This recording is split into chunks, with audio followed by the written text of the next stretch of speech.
In this video, you will learn how to use the COUNTIF function in Microsoft Excel. In this Excel sheet, I have the details of customer name, sales revenue, and eligibility status of customer in the incentive program. Requirement is to count the number of customers who are eligible and who are not eligible. In this case, I can use COUNTIF function because COUNTIF function counts the number of cells in a range that meets the given condition. Let's use the formula in F8 cell.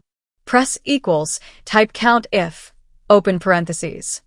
In the range parameter, select the incentive eligibility range of source data. Then lock the range by pressing F4 key in the keyboard. Put a comma. In the criteria, put the criteria for counting which is eligible. Here you can directly put eligible inside double quotation, or you can also click on the cell where the criteria is written. In this example, I will click on the cell because I have to copy the formula for next cell too. Close parentheses and hit enter.